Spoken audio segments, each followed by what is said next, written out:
à tous, on est très heureux de vous retrouver, très heureux de vous accueillir une nouvelle fois sur le plateau de School TV Le Mag. Une demi-heure, 30 minutes, vous le savez, sur la scolarité de vos enfants, avec à chaque fois une thématique forte, une initiative qu'elle soit locale, régionale, départementale, voire même nationale. Et c'est avec Adrien Fontenot aujourd'hui. Bonjour Adrien. Bonjour Patrice. La forme ? Très bien et vous ? Mieux que moi, ça va.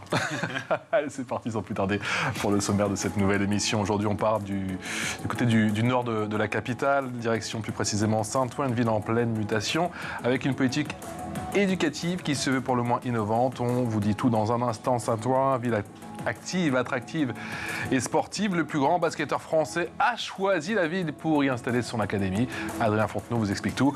Dans un instant, Saint-Ouen, jeune, dynamique, se voit déjà en cité universitaire. Et oui, c'est pas une blague. Quel rôle joue le numérique dans le développement de la ville? Élément de réponse avec notre invité dans un instant.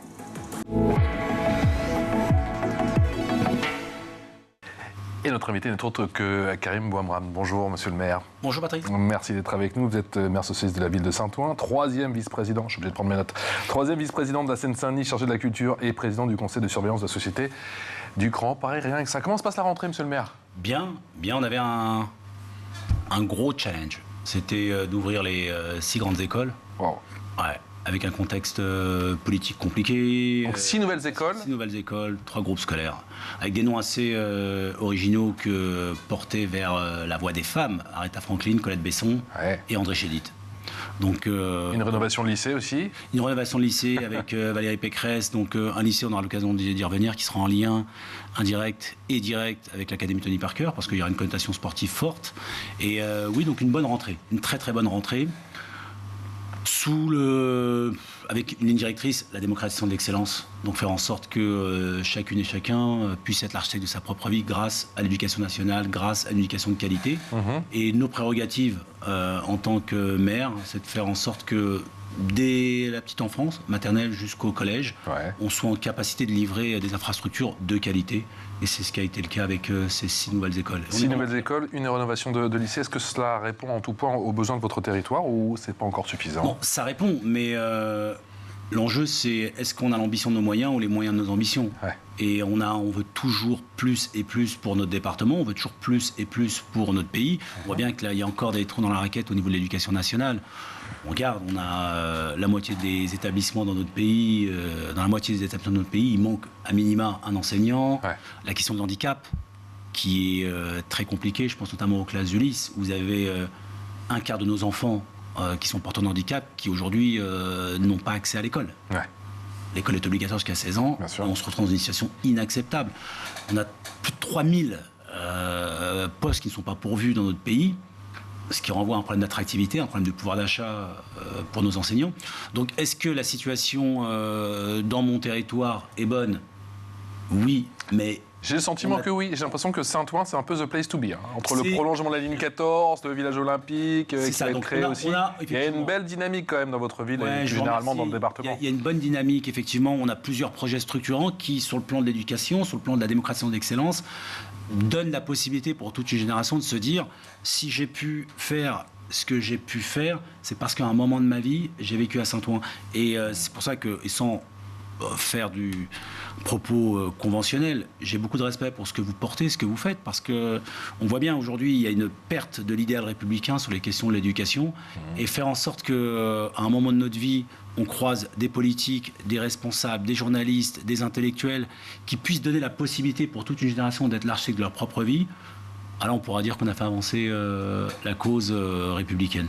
Comment vous accompagnez justement la montée en puissance, le développement de votre ville? Je disais qu'il est en pleine mutation. J'imagine qu'il faut être un petit peu sur tous les fronts. On commence par quoi pour accompagner au mieux justement nos enfants? On a... le plus important, c'est la vision que vous portez pour votre territoire comme pour votre pays. Comme disait le maréchal Foch, de quoi s'agit-il? Est-ce qu'il s'agit de faire... un buzz à la rentrée, avec des vrais faux problèmes? Vrai problème, la laïcité est une vraie question, consubstantielle à la République, consubstantielle à l'application de façon scrupuleuse, je dis bien scrupuleuse, de la loi de 2004. Faites allusion au propos de Gabriel Attal? Complètement, complètement. Sur la Baïa, donc, le port de la Baïa. Ou est-ce qu'il s'agit de se dire, notre pays est un grand pays, pendant des années, on a pu faire émerger une élite populaire, on a pu faire bénéficier pour toute une génération, comme vous, comme moi, de l'ascenseur républicain, grâce à l'éducation. Et au bout d'un moment, on se dit, au vu et au su de ce que je viens de décrire, c'est-à-dire le manque de moyens au niveau des enseignants, les enfants en situation de handicap, porteurs de handicap, le problème des salaires des enseignants, le problème d'attractivité, le problème d'évolution de carrière. Pour vous, on se trompe de débat ? Il a allumé un contre-feu, monsieur le ministre ? Je pense qu'aujourd'hui, il aurait fallu s'astreindre à l'application de la loi de 2004 et se focaliser sur les problèmes d'attractivité, les problèmes de salaire, les problèmes de moyens pour toute une génération. Donc nous, on a la chance à Saint-Ouen, et vous l'avez évoqué, d'avoir des gros projets structurants. Ouais. L'Académie Tony Parker, le campus hospitalier, on va avoir 12 000 étudiants. On a l'école de Xavier Niels qui arrive, école 42. L'école 42 qui arrive aussi, on va en parler. On a Supmeca. Donc on a les moyens et nos ambitions en termes de démocratie sans excellence. Mais je pense aux zones rurales. Je pense à certains territoires périurbains qui malheureusement n'ont pas la possibilité, compte tenu des faibles marges de manœuvre financières, de débloquer 60 millions pour rénover les écoles. Et c'est ça le sujet. C'est qu'aujourd'hui, on a de plus en plus un schisme entre les villes, les familles, les populations qui peuvent avoir les moyens de bénéficier d'une éducation de qualité grâce à tous les projets qu'on vient de décrire. Ouais. On dit communément « the place to be », mais la question c'est tous ces projets, est-ce qu'ils bénéficient à une partie de la population ou à toute la population ? Et nous, parce que la question c'était comment vous hiérarchisez vos priorités, nous on s'est focalisé sur une vision. Tous ces projets, tous ces projets doivent bénéficier pour tout le monde, quelle que soit son origine sociale, quelle que soit son orientation sexuelle, quel que soit son rapport avec la religion. À partir du moment où vous êtes françaises et français et en lien total avec les principes républicains, vous pouvez voir votre vie. Et pour ça, monsieur le maire, il faut un soutien personnalisé ? Une démarche préventive, c'est quoi ? Sur les questions du projet ou oui. Sur les questions d'éducation, effectivement, sur l'équité, l'égalité pour tous. Alors, c'est une très bonne question. C'est déjà une infrastructure de qualité. Vous ne pouvez pas, à mon sens, être l'architecte de votre propre vie, vous émanciper, vous épanouir, si jamais vous n'œuvrez pas dans une école de qualité. Ensuite, c'est des enseignants qui sont en zone de confort. Aujourd'hui, vous voyez bien que je ne peux pas faire le mythe conservateur, mais notre génération ne bénéficie pas de la même image des enseignants qu'aujourd'hui. Les enseignants sont de plus en plus dévalorisés, déclassés. Il y a une espèce de nostalgie du passé, d'anxiété du présent et d'aigreur de l'avenir. Et puis, pardon de vous couper, monsieur le maire, mais à notre époque, des fois, on n'entendait pas 2 à 3 mois, voire plus, pour voir le remplacement d'un enseignant. Complètement. Donc, le problème des remplacements, c'est dingue. Le problème des enfants porteurs de handicap, c'est dingue. Le prof de dessin, de temps en temps, il galérait, je me souviens, à trouver, voilà. Le prof de dessin, le prof de MT. Oui, mais pas le prof de maths, pas le prof de lettres. Exactement. D'anglais, non. Donc, ça renvoie à un projet de société. Est-ce qu'aujourd'hui, et on le voit avec les différents ministres de l'éducation qui se sont succédés. Et encore une fois, la vision, elle n'est pas du tout... c'est pas du tout un enjeu de politique politicienne à la petite semaine. C'est vraiment la vision des philosophes de lumière, la Montesquieu. Est-ce qu'aujourd'hui, on part du principe que notre pays est un grand pays et de l'éducation naît de la grandeur des nations ? Ou est-ce qu'on part du principe que quand on veut, on peut, mais on ne peut pas toujours, donc tu te débrouilleras ? Moi, je pense qu'aujourd'hui, on a un vrai sujet, on arrive à la croisée des chemins. Soit on arrive à hiérarchiser nos priorités en se disant, oui, la France est un grand pays. Oui, la France est un pays où on doit bénéficier de l'ascenseur social, de l'ascenseur républicain. Ou est-ce qu'on se dit, on n'arrive plus à transcender le déterminisme social, tel que Bourdieu l'a décrit, tel que Marx l'a décrit. Et là, dans ce cas-là, on a un vrai problème parce qu'on a une américanisation et une ultra-libéralisation de notre société. Et c'est pas ce que je porte. On y va tout droit, hein. Et à Saint-Ouen, on essaye, avec toute l'humilité qui s'impose, mais sans fausse modestie, de faire en sorte que l'idéal républicain soit le reflet de tout ce que la France devrait être. Adrien Fontaine. Avec ces nouvelles infrastructures, cette volonté d'excellence dont vous avez parlé, monsieur le maire, il y a aussi l'envie de mettre en lumière le métier d'enseignant, redonner envie de devenir enseignant. Oui. D'une part, en me faisant l'ambassadeur chaque semaine. Pas plus tard qu'hier matin, j'étais à l'école Colette-Bresson, la semaine dernière à l'école Aretha Franklin, l'école André Chédid, pour, d'une part, exprimer mon respect, mon admiration et ma reconnaissance, parce que c'est souvent ça aussi. une partie des enseignants se sentent peu reconnus et peu respectés. Ça, c'est le premier point. Le second point, c'est travailler en direction des associations, des jeunes, en leur expliquant que on a besoin d'enseignants de qualité, on a besoin d'enseignants qui soient impliqués, on a besoin de personnes qui aient un ancrage avec l'idéal républicain pour transmettre, éduquer et faire grandir. Et tout ça participe de l'excellence, justement. Complètement. La démocratisation de l'excellence. C'est important, le terme démocratisation, avec tout le respect que j'ai pour vous. Pourquoi ? Parce que si on se limite uniquement à l'excellence, on peut nous mettre dans le piège de l'élitisme, dans la notion de reproduction des élites, de reproduction sociale. Démocratiser l'excellence, c'est faire en sorte que lorsqu'on n'est pas forcément né avec les mêmes codes, le même héritage socioculturel, la puissance publique, c'est important. Le rôle de l'État, le rôle de la puissance publique va se dire, je vais mettre les moyens à ces familles, je vais mettre les moyens à cette personne pour qu'elle puisse décider de sa vie, vouloir et ne pas subir. Justement, monsieur le maire, comment on met les parents dans la boucle aujourd'hui ? Parce que j'ai l'impression que c'est essentiel. Parents d'élèves, très pragmatique. Parents d'élèves, association de parents d'élèves, les associations, le travail avec notre service enseignant, les réunions publiques, la consultation, les impliquer. Anticiper un élément, et je sais que Scoop TV travaille énormément sur cette question-là, sur le décrochage scolaire. Donc l'aspect préventif, vous l'avez évoqué tout à l'heure lors de votre précédente question. Donc comment on arrive à être en mode prévention pour pouvoir anticiper tous les signaux faibles et les transformer en signal fort. Donc c'est comme ça qu'on travaille avec le triptyque parents, enfants, institutions. Début 2022, la ville de Saint-Ouen a été labellisée cité éducative pour les quartiers Michelet, Debain, Lépus, Arago, Zola et Cordon, avec une réussite reconnue de tous aujourd'hui. Quelle est la recette du succès ? Une volonté de démocratiser l'excellence, une volonté de faire en sorte que ça partit d'un constat. Ça suffit. Ça suffit que toute une génération subisse et ne choisisse pas. Ça suffit qu'on ne se dise pas, au bout d'un moment, je souhaite être l'architecte de ma propre vie. Donc ça, c'est le principe philosophique. Ensuite, une fois qu'on a la vision, il faut se mettre en action. Mais en action de façon très pragmatique et très concrète. Quels sont les moyens, aujourd'hui, en tant que maire, qui me sont mis à disposition pour pouvoir arriver à mon objectif ? Il y a un dispositif qui n'est pas forcément porté par la même famille politique que la mienne, mais j'ai été très factuel, très pragmatique. Nous avons appelé la ministre, nous lui avons demandé, OK, le dispositif cité éducative nous donne plus de moyens au niveau humain, au niveau culturel, au niveau sportif, au niveau du transfert de compétences, au niveau du savoir-faire. Allons-y, signons la convention qui nous donnera la possibilité d'avancer plus concrètement. Et ça marche. Et ça marche, et ça fonctionne. Et l'objectif, c'est toujours la même chose. Est-ce que vous êtes dans une posture politico-politicienne avec un impact régressif pour votre population, ou est-ce que vous avez une vision claire d'idéal républicain en disant je veux que chacune et chacun bénéficie d'une éducation de qualité et je me tourne vers l'éducation nationale, la région.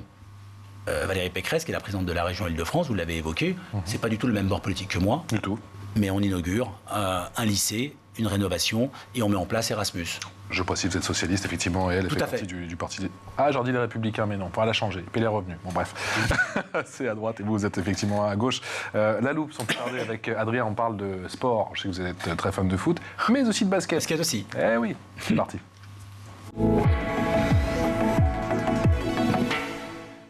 Adrien, on parle de sport de basket avec le plus grand joueur français de basket de tous les temps. Oui, on va le nommer, Tony Parker, la légende du basket tricolore. On ne le présente plus, mais pour vous, je vais faire un petit effort. 4 fois champion NBA, la Ligue américaine, et premier français à l'avoir remporté en 2003. Il est aussi, à 19 ans et 173 jours, le plus jeune meneur de la Ligue américaine. Ça, c'est pour son palmarès aux États-Unis, où il est entré justement au Hall of Fame cet été, le panthéon du basket américain. Mais Tipeee a aussi brillé avec la sélection française. 4e meilleur marqueur de l'histoire de l'équipe de France. Il a aussi glané 2 médailles de bronze, 1 d'argent et la consécration en 2013 avec le titre au championnat d'Europe. Voilà pour une partie du CV. Depuis sa retraite sportive et avant même, Tony Parker s'est largement impliqué dans l'entrepreneuriat et l'organisation de camps de basketball. Et c'est en 2019 qu'il lance la Tony Parker Academy, un concept basé à Lyon qui allie passion, études et emploi. Le but, permettre à des jeunes passionnés de construire leur projet de vie. Alors quel rapport avec son Saint-Ouen, vous allez me dire, eh bien la ville va accueillir après les Jeux Olympiques et Paralympiques de 2024 le deuxième campus de la Tony Parker Academy. Et cette nouvelle structure s'implantera sur l'île des Vannes. Tony Parker, Tipeee, donc, qui signe son retour en Ile-de-France, lui qui a fait ses débuts professionnels c'était au Paris Racing, on s'en souvient effectivement. Ce retour qui est encore plus historique, Adrien ? Oui, car il n'a pas lieu n'importe où. Hein. L'île des Vannes, on l'a dit, et plus précisément, sa grande nef Lucien Belloni, classée patrimoine du XXe siècle et inscrite sur l'inventaire supplémentaire des monuments historiques. Tony Parker ne pouvait pas faire son retour à moitié dans la région francilienne. La TPA rejoint donc un complexe où se côtoient déjà une vingtaine d'associations et plus de 3000 adhérents. Une mission, proposer une véritable révolution en termes d'excellence. Regardez ce qu'en dit l'ancien capitaine de l'équipe de France. C'est important d'accompagner les jeunes passionnés en les exposant très tôt au monde de l'entreprise, qu'ils soient pratiquants de sport, de musique ou d'une autre discipline artistique. Les profils que nous accompagnons ont l'habitude d'apprendre à travailler dur très tôt. Ce sont des profils recherchés sur le marché du travail. Monsieur le maire, finalement, avec Tony Parker, c'est donnant-donnant. Son académie va bénéficier justement à bon nombre de jeunes et d'un cadre historique et le rayonnement pour un cadre unique à Saint-Ouen. Tout d'abord, je suis vraiment impressionné par votre connaissance des dossiers portés par la ville de Saint-Ouen. Non mais franchement, ça porte bien son nom. Nous, on met en lumière effectivement toutes les initiatives locales, départementales, régionales. En l'occurrence, aujourd'hui, c'est Saint-Ouen. Et alors, on n'a que 30 minutes, il y a beaucoup de choses à dire. On va faire d'autres émissions. Non, il y a une adéquation entre ce que vous avancez et la réalité. Vraiment, je suis impressionné. Tony Parker, c'est toujours une histoire de rencontre et de personnes. Quand vous analysez la carrière de Tipeee, c'est assez atypique. Il est né en Belgique, sa maman est hollandaise, son père est américain. Et ça a été le plus francophile, patriote des sportifs français des 50 dernières années. Donc, avec une rectitude, avec un sérieux et avec une performance hors norme. Comment on l'attire à Saint-Ouen, tout le monde le voulait? Comment on l'attire? Ce qui l'a séduit, Tony, c'est le projet qu'on portait en termes de démocratisation d'excellence, en termes d'architecte de sa propre vie, en termes de discipline, d'humilité, de travail, de solidarité, de sororité, de fraternité. C'est ces valeurs sincères qui l'ont séduit. Après, c'est une question d'alignement des planètes, c'est-à-dire... il a bien vu qu'il avait un interlocuteur en ma personne aussi simple que motivé, mais surtout hyper ambitieux pour son territoire, pour son pays. Oui, parce que vous faites le modeste, là. Je pense que vous y êtes allé, vous avez donné votre personne un petit peu, quoi. Oui, vous l'avez convaincu, quoi. On y est allé, on l'a dragué, vous l'avez séduit, quoi. Et ça s'est fait, et ça s'est vraiment naturellement. C'est-à-dire que on a eu une discussion avec Tony. J'aime bien ce que tu fais, moi aussi, super. Donc l'académie, ce que vous venez d'évoquer, démocratiser l'excellence, la conciliation entre le sport de très haut niveau et les études de haut niveau. On s'était rendu compte que le système à la française, et on le voit, on arrive à un moment, vous qui êtes des bons sportifs, des grands sportifs, que ce soit au niveau du football, du handball, vous voyez très bien qu'arrivé à un moment, vous avez dû faire le choix entre études de haut niveau ou sport de haut niveau. Et on n'a pas le même système, on n'a pas beaucoup de choses à envier aux États-Unis, mais s'il y a un élément sur lequel on devrait s'inspirer, j'en parlais avec Madame la Ministre, Oudéa Castéra, c'est comment on arrive à concilier sport de haut niveau et études de haut niveau. Et Tony, ce que j'ai apprécié avec l'académie, son académie de Lyon, c'est qu'il réfléchissait, sur cet aspect-là, et surtout, qu'est-ce qui se passe lorsque vous n'arrivez pas lorsque vous n'arrivez pas à performer sur le plan professionnel? Souvent, c'est la déperdition, c'est la perte de repères. Pendant 10 ans, 15 ans, vous avez fait du sport de haut niveau, vous ne savez plus comment vous réintégrer, vous réinsérer. Et Tony Parker a bien compris cet élément-là. Et nous, on était totalement en phase avec cet élément-là. On s'est dit, bon, écoutez, il y a un site exceptionnel qui s'appelle l'île des Vannes, qui est un haut lieu culturel, sportif, une nef, je vous inviterai à la visiter, vraiment exceptionnelle, tant au niveau de sa structure architecturale, urbaniste que de son emplacement. Elle est en pleine Seine, donc ça nous permettait aussi de renouer avec l'héritage de la Seine, et c'est ce qu'il a apprécié. Et l'ambition de faire en sorte que en Île-de-France, on peut et on doit avoir un centre de formation de qualité avec un rayonnement international. Oui, c'est ça. Vu le vivier qu'on a, effectivement, les sportifs qu'on a, toutes les pépites, tous les espoirs qu'on a, je crois que c'est le plus gros vivier d'Europe, concernant le football et aussi, je crois, le basket. On pense Tony Parker, on pense forcément aux Jeux Olympiques. Ces JO, Paris 2024, ça va avoir quel impact pour la ville de Saint-Ouen? Ça a déjà un impact. D'accord. c'est, je déteste ces anglicismes, mais c'est, comme diraient les Américains, game changer. On change de paradigme.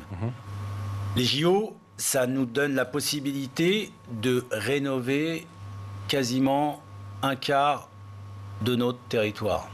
On aura plus de 1000 logements, plusieurs écoles, des crèches, et ensuite, le changement de paradigme, c'est ça nous donne la possibilité d'enclencher sur une dynamique de rénovation d'1,5 milliard grâce à un dispositif qui s'appelle l'ANRU. Donc, j'ai utilisé la dynamique des Jeux Olympiques pour enclencher cette dynamique de projet. Nous sommes la ville de France qui a le plus grand nombre de projets au kilomètre carré. Donc là, vous avez deux possibilités. Soit vous étiez statique, vous subissiez les JO. Il y a les JO, c'est un événement international, on ne peut rien faire, on verra, au mieux on aura des places. Soit vous dites, écoutez, là il y a peut-être une opportunité pour... On profite de l'aspiration et on y va. Exactement. C'est le début d'un processus. C'est le début d'un processus qui accélère la transformation de votre ville pour améliorer la vie de toutes et tous. C'est ça. C'est comment Saint-Ouen atteint une nouvelle dimension en termes du progrès partagé. Le progrès, il peut être privatisé ou ça peut être une régression partagée. Là, c'est un progrès partagé pour toutes les populations, que ce soit les anciennes et les anciennes Odoniens, c'est les habitants de Saint-Ouen, ou que ce soit les nouveaux arrivants, parce qu'on a de plus en plus des gens qui viennent de Paris, qui viennent de... Benjamin Millepied, j'ai entendu, qui veut venir. Alors, on va y venir. Oui, c'est un des projets. Benjamin Millepied, on a Basel dans le cadre, l'expo Basel International, dans le cadre de la FIAC, qui s'installera à la patinoire. Donc on a de nombreux grands projets. La Foire internationale d'art contemporain. Merci. Donc on a l'aspect culturel, l'aspect sportif, l'aspect éducatif qu'on a évoqué et l'aspect économique, parce qu'on a aussi des grands groupes que j'ai fait venir. Je pense notamment au siège d'un grand groupe comme Eiffage, comme Réalité. On a L'Oréal, on a Samsung, on a Nexity. Et l'objectif, c'est d'apporter des ressources financières, mais aussi à compétences égales qu'on embauche locale, pour avoir les moyens de financer les fameuses écoles. C'était le début de... Saint-Ouen, c'est combien d'habitants ? Saint-Ouen, c'est 60 000 habitants. Et comme vous l'avez évoqué avec brio, c'est 40% de la population qui a moins de 35 ans.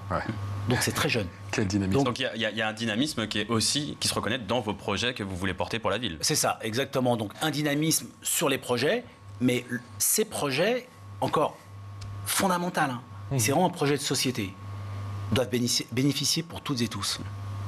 On a... Jamais laisser de personne de côté, inclure tout le monde, c'est la volonté première. La question de l'égalité femmes-hommes. Nous avons été la première ville de France à lancer le congé menstruel. Le congé menstruel, c'était en Espagne, c'était au Japon, Taïwan, ce n'était pas en France. J'ai pris la responsabilité de lancer le congé menstruel alors que le socle juridique n'était pas clair là-dessus. Donc on a fait des autorisations spéciales d'absence, on a écrit à Madame la Première ministre pour que justement on ait une proposition de loi qui va en ce sens, et ça a bougé, il y a eu un bouger là-dessus. Imaginez les conséquences. Vous avez 50% des femmes qui subissaient des règles douloureuses. Vous avez 10% des femmes en âge de procréer qui sont victimes d'endométriose. Et elles souffraient en silence, sans compter l'impact que ça pouvait avoir sur le pouvoir d'achat. Donc c'est corrélé à ce qu'on disait sur Saint-Ouen, la ville de projet, l'éducation, l'inclusion, l'égalité femmes-hommes, et puis surtout, revenons au basique. Est-ce qu'on peut se dire, dans notre pays, on retrouve un peu d'espoir, un peu d'espérance, et qu'on arrête un peu avec cette anxiété chronique ? J'aimerais pas avoir l'âge de mes enfants aujourd'hui. Vous allumez la radio, anxiogène. Vous regardez la télé, anxiogène. C'est pour ça que je salue vraiment les programmes comme le vôtre. Anxiogène, tout. Mais exactement, les programmes comme le vôtre, parce qu'au bout d'un moment, ça nous donne de l'énergie, c'est galvanisant. On le voit en arrivant ici d'ailleurs, c'est la première réaction que j'ai eue. Et je pense que notre pays, on ne peut pas tabler, espérer une éducation de qualité, faire en sorte que toute une génération soit l'architecte de sa propre vie, si on continue ce climat anxiogène. Cette éducation de qualité, elle passe par le numérique. Quel rôle joue le numérique éducatif dans une ville comme celle de Saint-Ouen ? La base. J'ai passé la moitié de ma vie à travailler dans le milieu de l'high-tech, des hautes technologies. Aujourd'hui, il y a eu trois tendances. La première tendance, dans les années 80-90, c'est moi. C'est moi. C'est également moi. Mais vous, quand j'étais en CM2, vous étiez en CP. C'est ça. Comme dirait Ayam au début des années 80, le numérique, c'était l'aspect gadget. Ouais. Ensuite, on s'est rendu compte que le numérique était un élément qui était consubstantiel à l'augmentation des moyens de production. Là, maintenant, c'est des moyens de souveraineté. De souveraineté. Et pour une ville, c'est pareil. D'accord. C'est-à-dire que donner les moyens pour toute une génération d'avoir des outils numériques, c'est apprendre mieux, plus vite, de façon interactive, de façon ludique, de façon aussi contrôlée. Contrôlée, c'est-à-dire avoir la certitude que les informations qui sont distribuées, transmises, partagées... Il faut qu'on arrive à garder notre souveraineté. Exactement.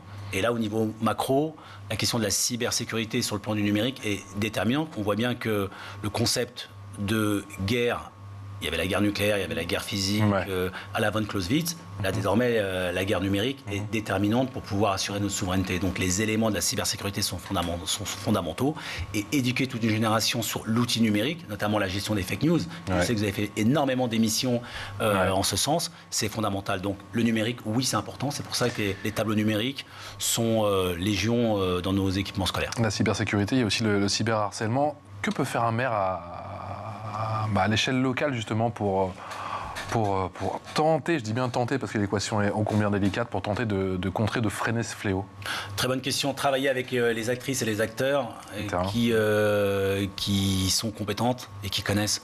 C'est exactement comme les enfants victimes de violences sexuelles. Vous avez Arnaud Gallet, qui fait un très grand travail. Qui fait un tour de France avec sa caravane. J'espère qu'on aura l'occasion de le recevoir à Saint-Ouen. 160 000 enfants qui sont agressés effectivement chaque année. C'est considérable. C'est 2 voire 3 enfants par classe. Terrible. Terrible. Donc, un maire n'a pas, en tout cas, moi je n'ai pas les compétences pour pouvoir travailler sur ces questions-là. En revanche, j'ai les compétences et j'ai la responsabilité de m'entourer des experts et des actrices et des acteurs et leur donner les moyens de faire en sorte que ces causes, cyberharcèlement, violence sexuelle, égalité femmes-hommes, rapport aussi avec les fake news, rapport aussi avec les croyances et tout simplement, rapport avec les valeurs de la République, s'entourer des actrices et des acteurs compétentes pour pouvoir faire en sorte que le métissage fécond qui incarne notre triptyque liberté, égalité, fraternité continue à faire florès. C'est ce que vous demandez aujourd'hui au président de la République, Emmanuel Macron? Toujours. Et pas uniquement au président de la République, à ses ministres et à toutes celles et ceux qui sont à ses côtés. C'est qu'au bout d'un moment, quelle France on souhaite avoir? Est-ce que c'est monter les unes contre les autres? Est-ce que c'est rassembler? Est-ce que c'est donner de l'espoir? Est-ce que c'est un désespoir partagé ou est-ce que c'est un espoir partagé? Est-ce que c'est un progrès partagé ou est-ce que c'est une régression partagée? C'est la question qui se pose actuellement. Et vous regardez tous les vrais faux débats qu'on a actuellement, que ce soit sur l'immigration, et vous avez même toute une série de ministres et de députés qui sont dans la majorité du président de la République, qui commencent à prendre leurs responsabilités, de se dire ce n'est pas la France que je souhaite pour mes enfants, pour mes parents et pour toute une nouvelle génération. Et effectivement, on est dans la croisée des chemins aujourd'hui. Est-ce qu'on se dit que notre pays est un grand pays et on est en capacité de donner de l'espoir et de l'espérance pour toute une génération grâce à l'éducation, grâce à l'université, grâce à l'enseignement supérieur, grâce à la recherche? Quand vous regardez le budget en recherche et développement dans l'enseignement supérieur pour notre pays, c'est une catastrophe. C'est une catastrophe. Et du coup, on forme tous ces gens, ils s'en vont. On forme. J'espère que demain, tous ceux que vous avez formés du côté de Saint-Ouen, effectivement, vont rester. C'est pour ça que le à compétence égale embauchant local est un élément déterminant, aussi bien pour notre territoire, mais ça doit l'être pour notre pays. Et puis surtout, travailler, et là ça sera un autre débat, la réindustrialisation de la France, en lien avec les questions environnementales, l'eau, l'énergie. Ce sont des questions, la souveraineté, ce sont des questions qui sont liées à la souveraineté de notre pays. Je propose une chose, monsieur le maire, parce qu'effectivement l'émission est déjà terminée. Ça passe vite. Mais ça passe trop vite, je le savais. Ça passe vite. En même temps, on l'a dit, Saint-Ouen, ville active, dynamique, jeune. Ça passe vite. Et un peu sur tous les fronts, ça passe trop vite. Il va falloir revenir avec Tony Parker, avec Benjamin Millepied. Avec grand plaisir. Donc Benjamin Millepied à la patinoire qui sera un haut lieu culturel. Tony Parker avec la Tony Parker Academy. Et évidemment un campus de 12 000 étudiants. On va former On a compris que les temps forts, ce n'était pas forcément que les JO de Paris 2024, qu'il se passait encore beaucoup de choses après dans la foulée. Et le Red Star. Oh là là là là. Oui. Fan de foot, le Red Star. On a eu le président François Hollande qui est venu, qui soutenait Rouen. Et malheureusement, 2-0, 2-2 et puis 3-2 pour nous. J'ai vu.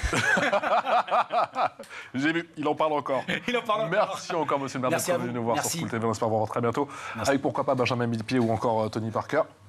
Ou pourquoi pas le Red Star, effectivement, avec tous les joueurs. Merci mon cher Adrien, on se retrouve très vite. Adrien qui est très fort au handball. Et il se baisse pas en plus. À demain. Ciao.